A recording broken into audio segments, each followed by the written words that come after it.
Você não foi convidada. Foi o que minha mãe disse, com um sorriso mais afiado do que qualquer faca. É só uma reunião, não leve para o lado pessoal.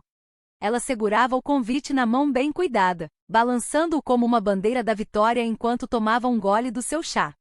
Reunião, era assim que ela chamava o noivado do meu irmão, uma festa para 400 convidados, espalhada pelo Instagram, com lustres alugados, torres de champanhe e, claro, um maldito coelho vivo vindo direto da equipe de RP. Mas eu não vacilei na frente dela, não dessa vez. Entendi, respondi, balançando a cabeça lentamente, mantendo minha voz calma. Bom, espero que seja inesquecível. Oh, será? Ela riu, dando um tapinha no meu ombro, como se eu fosse uma garotinha perdida se metendo em assuntos de adultos. Você sempre foi meio deslocada nessas coisas, de qualquer forma. E então, saiu da sala, cantarolando para si mesma, como se não tivesse acabado de abrir mais uma ferida no que um dia foi o nosso relacionamento. Naquela noite, sentei sozinha na pequena mesa da cozinha do meu modesto apartamento de 2 quartos, encarando a tela do laptop. O cursor piscava. Meus dedos pairaram sobre o teclado. E então, comecei a digitar. Na manhã seguinte, tudo mudou. O sol bateu no meu rosto quando abri a porta para pegar a correspondência. Eu estava com um moletom grande, o cabelo preso em um coque bagunçado, nem me dei ao trabalho de me arrumar. Mas o que vi do outro lado da rua me fez congelar. Microfones, câmeras, bastões de boom, vans de satélite. Repórteres. Dezenas deles, alinhados na calçada em frente à minha casa, gritando perguntas. Você pode confirmar que foi você quem os expôs? Por que você não falou antes? Seu irmão realmente disse aquelas coisas na gravação? Sua mãe sabia? Você pretende tomar alguma ação legal? Eu pisquei, confusa, atordoada. Até que meu telefone vibrou tão forte na minha mão que quase caiu. Notificações explodiam na tela.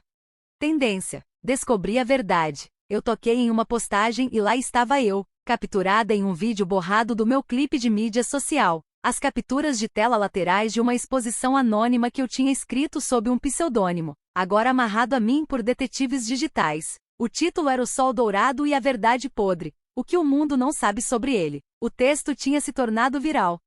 E a foto do meu irmão, bem ao lado de um clipe de áudio, sua voz inconfundível, rindo sobre os fundos de caridade que ele pegou emprestado da arrecadação de fundos para o câncer infantil, para o evento de seu pedido de casamento, uma gravação privada que eu nunca tinha planejado lançar, nunca até aquela noite, até aquele sorriso. 2 semanas antes, eu o vi mentir para os doadores, para sua noiva, para toda a nossa família. Eu estava sentada lá, em um brunch de família, ouvindo enquanto ele se gabava da sua nova vila de luxo, fingindo que tinha construído tudo com seu gênio empresarial. Mas eu sabia a verdade, porque eu estava lá na noite em que ele entrou cambaleando no meu apartamento, bêbado e louco, confessando como tinha desviado dezenas de milhares da instituição de caridade que ele ajudava a administrar. Ele me usou como terapeuta, dizendo, porque ninguém mais se sente culpada como você, Ava, você sempre foi a invisível, a quieta, a doce decepção artística. E eu nunca contei, não sobra as mentiras, não sobra a noite em que ele bateu em alguém e pagou para que ficasse em silêncio, não sobre como minha mãe o ajudou, mas depois daquele sorriso, algo voltou à tona. Enquanto o frenesi da mídia ficava mais alto do lado de fora da minha porta, eu saí descalça, não disse uma palavra até vê-la. Minha mãe, vestida com saltos de grife, o rosto pálido, os lábios tremendo, não de raiva, mas de desespero. Como se, tarde demais, ela tivesse percebido que a filha que sempre descartou não estava deslocada, apenas esperando seu momento, e ele tinha chegado. Peguei o microfone que um repórter me ofereceu e olhei diretamente para a câmera. Meu nome é Ava Linton, disse claramente, e esta é a minha história. Não há dele, não há deles, minha. O ar mudou, até o vento pareceu parar. Eu não pisquei, e não ia parar. Os flashes das câmeras continuaram, não pararam nem quando me virei, nem quando fechei a porta, nem quando afundei no chão do meu corredor, com as mãos ainda tremendo. Eu não tinha planejado nada disso. Postei o artigo apenas por uma sensação de sobrevivência, não de vingança, mas agora ele tinha vida própria. Peguei meu telefone novamente. Minha caixa de entrada estava lotada, jornalistas, escritórios de advocacia, produtores de podcast, até celebridades querendo amplificar minha história. Eu não sabia o que me aterrorizava mais, a atenção ou o fato de que, pela primeira vez em anos, alguém estava me ouvindo. E não era qualquer um. Eram todos. Meu telefone tocou novamente. Quando vi o nome na tela, minha garganta secou na hora. Logan, meu irmão. Eu não atendi, não podia, ainda não. Em vez disso, me levantei, fui até a cozinha e abri o armário de baixo. Atrás de panelas velhas e caixas de cereal empilhadas, encontrei uma pasta vermelha empoeirada. Não olhava para ela havia quase um ano. Lá dentro, estava tudo que eu já havia documentado: capturas de tela, mensagens de texto, demonstrações financeiras. Eu já tinha ajudado Logan a organizar tudo uma vez, porque ele nunca foi bom com tecnologia, e eu era a única da família que sabia mexer no Excel bem o suficiente para ajustar os números. Foi assim que descobri tudo. E foi por isso que ele nunca pensou que eu diria uma palavra. 2 anos antes. Não seja tão dramática. Ele riu, jogando a taça de vinho na almofada do sofá, como se fosse um descanso de copo. Não era como se as crianças estivessem morrendo. É só temporário, ele disse. Eu olhei para ele, congelada. Você usou as doações para comprar um Rolex? Eu vou pagar de volta. Eu só precisava parecer bem para a reunião de apresentação. Você sabe como o jogo funciona. Ava, as aparências importam. Ninguém confia em um CEO pobre. Mas aquelas doações? Tecnicamente, estávamos em uma piscina de uso geral, não uma privada. Ele me cortou, com os olhos afiados. E se você está pensando em me expulsar, você não acha que a mamãe vai ficar do seu lado e não do meu? Ele não estava errado. Naquela época, eu fiquei em silêncio. Sempre fiquei em silêncio. Mas naquela noite, algo morreu dentro de mim e algo novo começou a crescer. O interfone tocou. Eu espiei pelas cortinas. Não era uma repórter. Dessa vez, era uma garota, talvez de 11 ou 12 anos. Ela estava segurando uma pequena sacola de papel e parecia assustada. Abri a porta lentamente. Oi, eu disse. Você é a Ava? Ela perguntou, piscando para mim. Sim. Ela enfiou a mão na bolsa e me entregou um envelope dobrado. Então virou-se e correu embora. Era um bilhete escrito à mão. Você não me conhece, mas meu irmão mais novo era uma das crianças da fundação. Quando o dinheiro parou, fomos despejados. Mas sua história deu à minha mãe coragem de falar. Obrigada por fazer o que ninguém mais faria. Obrigada por ser corajosa. Mia C. Li 2 vezes, depois uma terceira. Meus joelhos cederam e eu caí no chão, lágrimas escorrendo pelo meu rosto. Por quê? Pela primeira vez na minha vida, ser invisível finalmente significou algo. Eu salvei alguém, não gritando, mas dizendo a verdade. Mais tarde naquela noite, eu finalmente atendi a 5ª ligação de Logan. Ava, ele disse, sem nenhum olá, só a raiva. O que diabos você fez? Você estragou tudo. Não houve desculpas, nenhum choque, só raiva. Você nunca vai ficar satisfeita até me arrastar para baixo, não é? A voz dele estava cheia de veneno. É isso, Ava. Você está com ciúmes? Sempre esteve. Segurei o telefone com força, tentando controlar a respiração. Com ciúmes do quê, Logan? Das fraudes? Das mentiras? Ou do fato de que eu limpei a sua bagunça e fui expulsa da família por isso? Você acha que isso faz de você uma heroína? A voz dele falhou. Acha que é melhor do que eu agora? Não levantei a voz, apenas respondi, com calma. Não, eu só acho que finalmente me lembrei de quem eu sou. Silêncio. Então, ele desligou. 2 dias depois, o conselho da empresa soltou um comunicado público. O frenesi da mídia dobrou. As investigações foram abertas. Mas o momento mais difícil ainda estava por vir. E veio na forma de uma batida na porta. Não era a imprensa, nem a polícia. Era ela. Minha mãe. Seu casaco Chanel abotoado até o pescoço, óculos escuros escondendo os olhos. Podemos conversar? Sem sorriso dessa vez, sem xícaras de chá, sem ar de vitória. Apenas uma mãe que parecia abalada. Abri a porta.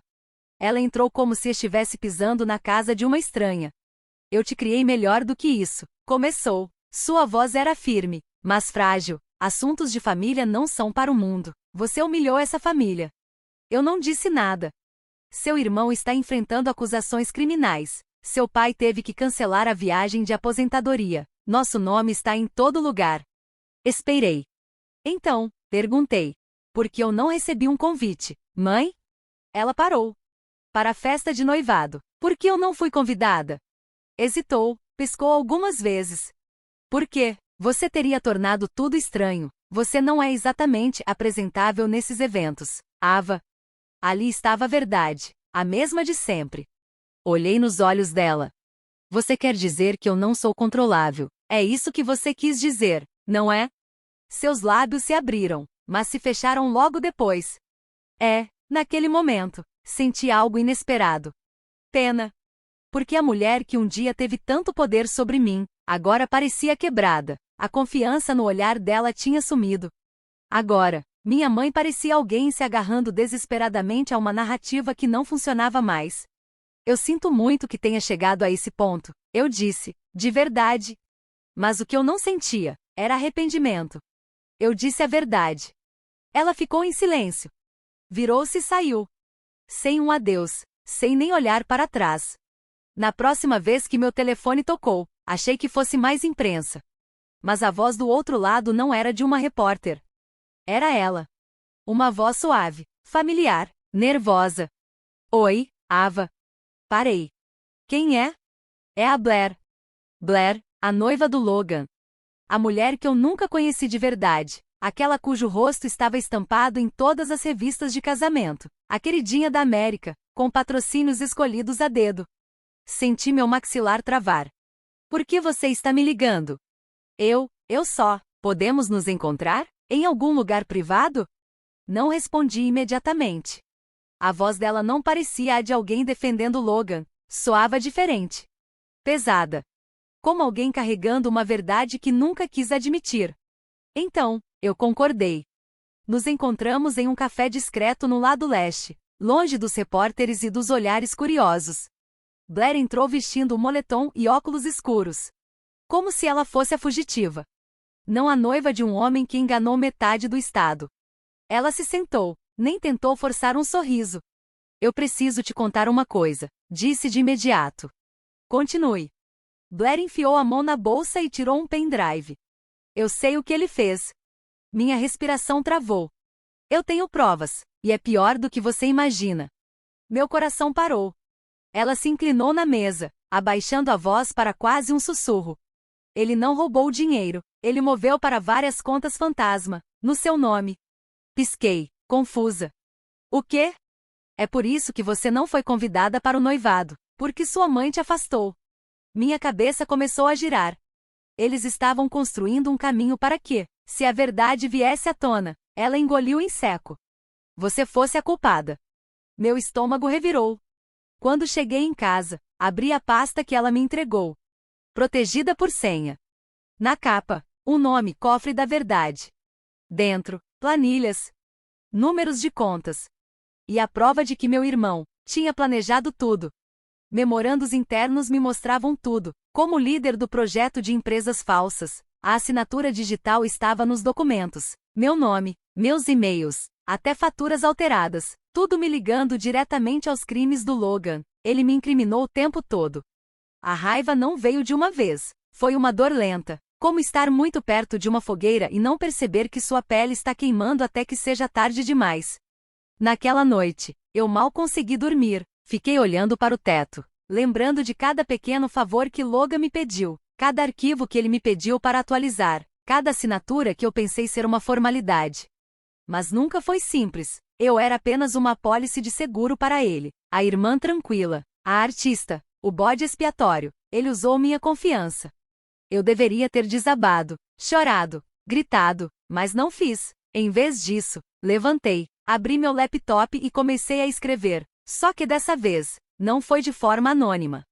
Às 8 horas, fiz minha segunda denúncia. Ele me incriminou, sua própria irmã, a verdade sobre Logan Linton. Agora, eu anexei todos os arquivos, as assinaturas adulteradas, as datas, as transações falsas e as capturas de tela, tudo mostrando como minha assinatura foi retirada de formulários de impostos que eu tinha preenchido anos atrás.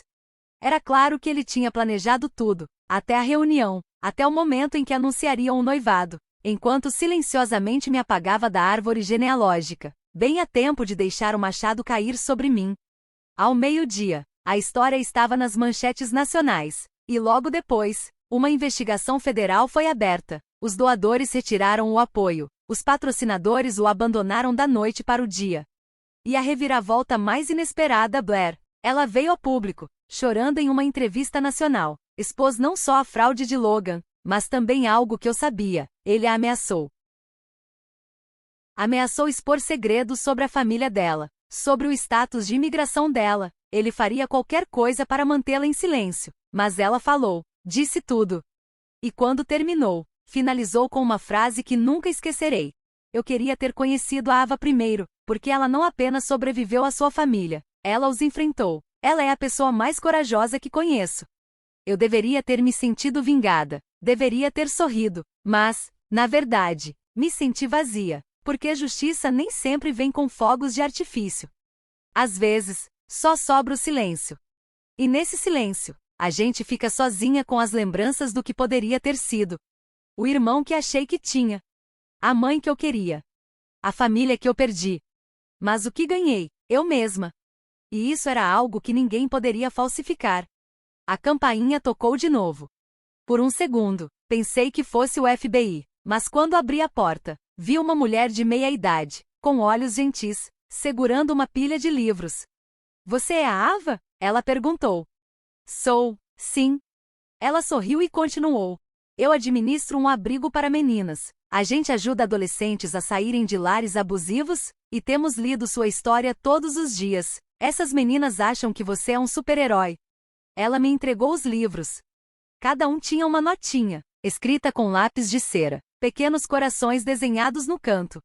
Quero ser como a Ava um dia. Ela disse a verdade, mesmo quando doeu. Obrigada por ser corajosa por todas nós. Minha garganta apertou, minha visão ficou turva. Segurei os livros junto ao peito. E pela primeira vez, desde que tudo começou, eu sorri. Não para as câmeras. Não para a multidão. Mas para mim mesma. O tribunal estava frio, ou talvez fosse só eu.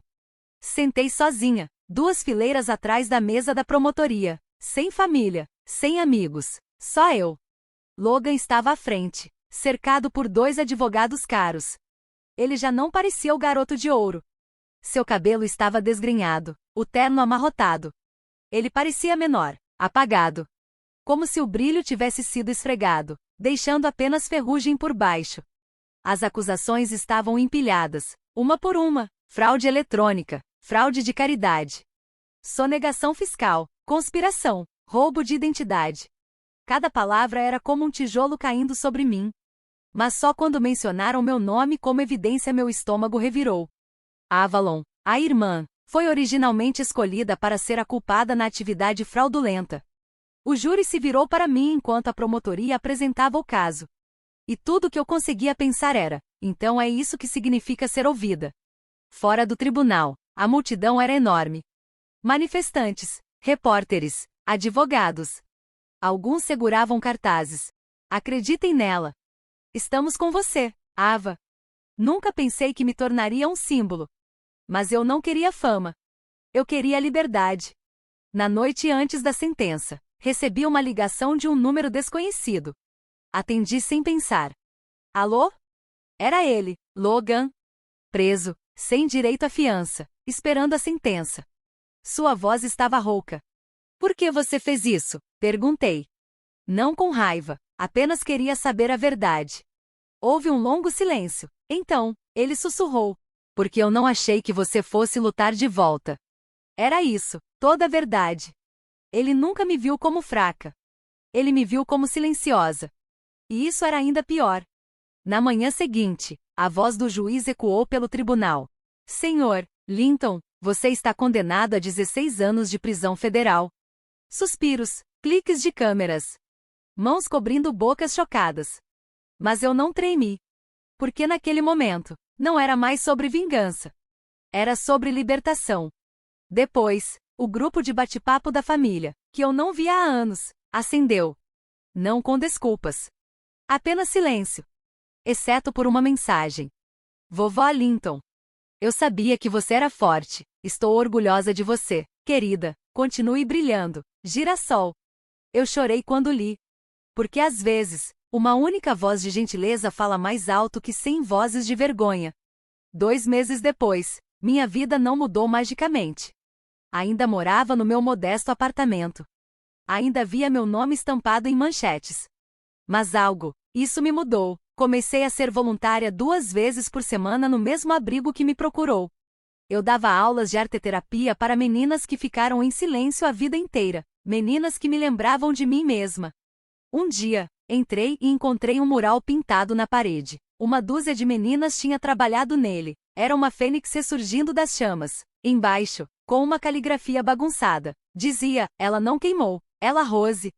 Uma tarde, enquanto eu arrumava meus materiais de arte, um carro conhecido entrou na garagem. Era Blair. Ela saiu sem maquiagem, cabelo preso, segurando um único envelope.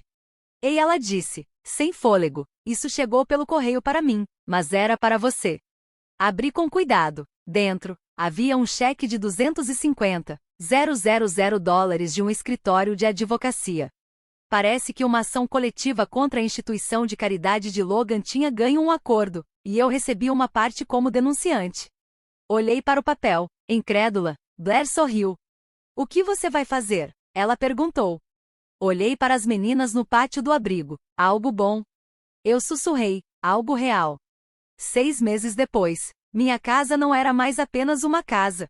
Tinha se tornado algo mais. Um espaço onde garotas quebradas se reuniam todo fim de semana para aprender a pintar sua dor em beleza, onde o riso transbordava da varanda, onde a cura não exigia perfeição, apenas paciência.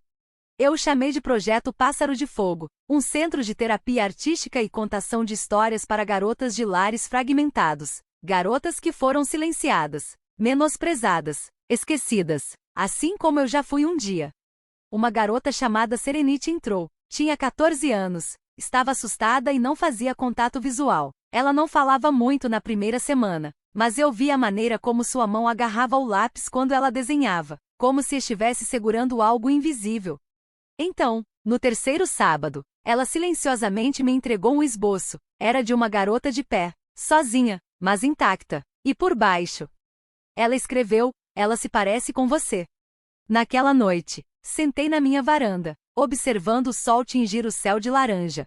Era a mesma varanda onde já chorei, perguntando se algum dia alguém realmente me veria. Agora, parecia que cada alma que ajudei tinha deixado um pedacinho de si mesma neste lugar, e em mim.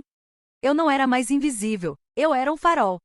O mundo seguiu em frente. Logan sumiu das manchetes. Novos escândalos tomaram seu lugar. As novas notícias gritavam mais alto, mas eu permaneci firme. Não corri atrás de relevância. Eu construí um legado. Uma tarde, voltando de uma aula, notei algo estranho. Repórteres estavam do lado de fora do meu portão de novo. Uma mulher se aproximou segurando o microfone, mas seu tom não era agressivo. Senhorita Linton, desculpe aparecer assim, disse ela. Só queríamos saber, você viu a postagem que está viralizando hoje? Franzi a testa. Não, o que é? Ela me entregou o celular. Na tela, um vídeo mostrava Logan na prisão. Ele se inclinava para a câmera durante uma entrevista. Parecia mais velho, mais cansado. De alguma forma, mais humano. Eu não espero perdão, ele disse calmamente. Mas, se eu pudesse voltar atrás, não mudaria o que fiz. Ele fez uma pausa antes de continuar. Eu diria à minha irmã o quanto ela sempre foi forte, e que agora eu vejo isso. Eu a vejo. Os comentários eram um turbilhão de opiniões, mas eu só li um. Ava não apenas expôs a mentira, ela se tornou a verdade. Eu não chorei. Eu não sorri. Apenas fiquei ali, sentindo algo novo dentro de mim, paz. Não porque ele mudou, mas porque eu mudei. 1 mês depois, uma última carta chegou. Era para minha mãe, sem endereço de remetente, sem desculpas. Apenas 5 palavras, em um cartão branco simples. Você estava certa, me desculpe. Sem assinatura, apenas isso. Coloquei dentro de uma pequena caixa, etiquetada, passado. Eu não queimei. Eu não emoldurei. Apenas deixei existir. Porque nem toda ferida precisa ser fechada para cicatrizar.